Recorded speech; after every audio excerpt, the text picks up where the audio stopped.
Corona के बढ़ते संक्रमण को देखते हुए शिक्षण संस्थाओं के लिए सरकार ने नई गाइडलाइंस जारी कर दी हैं और सरकार ने सभी विश्वविद्यालयों, महाविद्यालयों और शिक्षण संस्थाओं को निर्देश दिए हैं कि छात्र छात्राओं की पढ़ाई ऑनलाइन कराई जाए। हालांकि तय परीक्षाएं भी निर्धारित समय पर ही कराने के निर्देश दिए गए हैं। प्रोटोकॉल का पालन करके परीक्षाएं कराने के निर्देश दिए गए हैं और परीक्षा की हर पाली के बाद सैनिटाइजेशन के निर्देश दिए गए हैं। मास्क पहनना और सोशल डिस्टेंसिंग का पालन अनिवार्य रूप से करने को कहा गया है।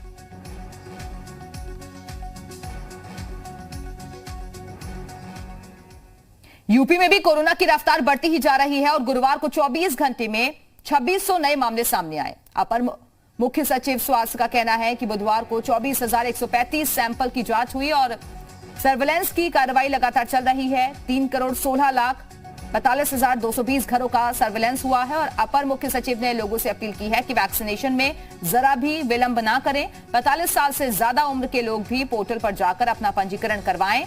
इस भ्रम में ना रहें कि कोरोना शहरी क्षेत्रों में ही है। करीब आधे केस गांव से भी अब सामने आ रहे हैं। विगत 24 घंटों में संक्रमण के 2,600 नए मामले सामने आए हैं। इस समय एक्टिव इन्फेक्शन के केसेस की कुल संख्या 11,918 है। संक्रमण के प्रारंभ से अब तक जो लोग संक्रमण मुक्त हुए हैं उनकी संख्या अब बढ़कर के 5,99,045 हो गई है। कोविड संक्रमित व्यक्तियों में से कुल 8,820 लोगों की आज तक मृत्यु हुई है।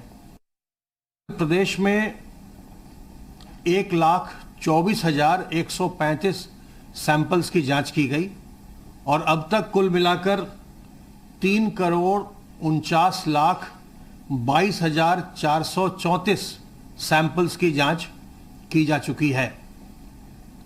जो हमारे एक्टिव केसेस हैं 11,918, इनमें से 6,722 होम आइसोलेशन में हैं।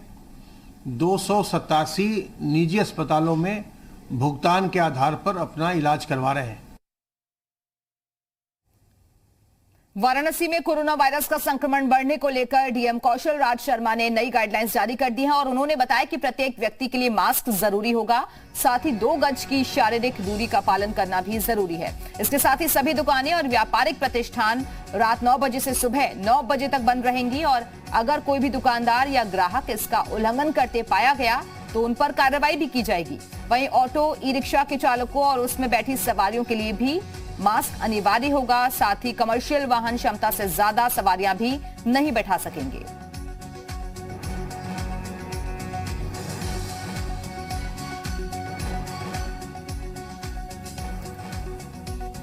और चलिए, इस वक्त 2 सहयोगी हमारे साथ जुड़ चुके हैं। लखनऊ से हमारे साथ हमारे सहयोगी संकल्प जुड़े हुए हैं, वाराणसी से नवीन हमारे साथ जुड़ गए हैं। सबसे पहले संकल्प में आपके पास आना चाहूंगी क्योंकि शिक्षण संस्थाओं को लेकर नई गाइडलाइंस जारी हो गई हैं, केसेस तेजी के साथ बढ़ रहे हैं और अब डीएम की तरफ से भी अहम फैसला।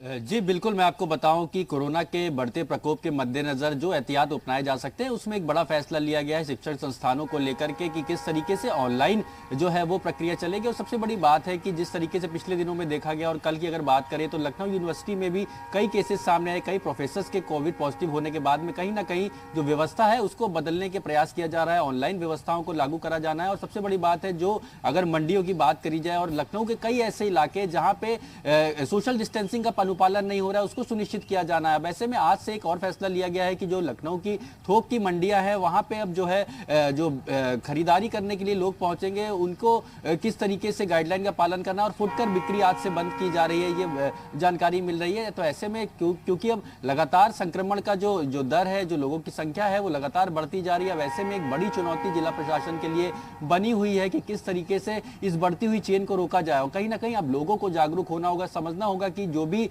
जागरूकता अभियान चलाए जा रहे हैं, जो अभियान चलाए जा रहे हैं कहीं ना कहीं उनकी सेहत के लिए चलाए जा रहे हैं, लेकिन कहीं ना कहीं राजधानी के लोगों में अभी तक कोरोना के प्रति जो सचेत जो अलर्टनेस दिखनी चाहिए, जो एक्टिवनेस दिखनी चाहिए, वो नहीं दिख रही। कि राजधानी के कई ऐसे इलाके हैं, बात की जाए जो बाजार के इलाके हैं या फिर कई ऐसे इलाके जहां पे मंडी लगती है या फिर दूध की मंडी लगती है, तो लगातार वहां पे सोशल डिस्टेंसिंग का अनुपालन नहीं किया जा रहा है और कहीं ना कहीं मास्क जो लोगों को चेहरे पे लगाना चाहिए वो नहीं लगा रहे हैं। वैसे भी एक बड़ी चुनौती जिला प्रशासन के लिए, हालांकि कल जो प्रशासन की टीम है उसने कई जगह पे छापेमारी की, कई प्रतिष्ठानों पे छापेमारी की, कोविड प्रोटोकॉल्स का जहां उल्लंघन नहीं होता उन पर कार्रवाई भी की गई, लेकिन केवल कार्रवाई एक दिन टीम निकलने के बाद में ये संभव नहीं है कि पूरी। बिल्कुल संकल्प, आप बने रहिए हमारे साथ क्योंकि लोगों को भी अब सावधानी बरतनी होगी और ज्यादा जागरूक होना होगा। नवीन भी हमारे साथ जुड़े हुए। नवीन, अब रात 9 बजे से लेकर सुबह 9 बजे तक दुकानें बंद रहेंगी, एक सख्त आदेश लिया गया है।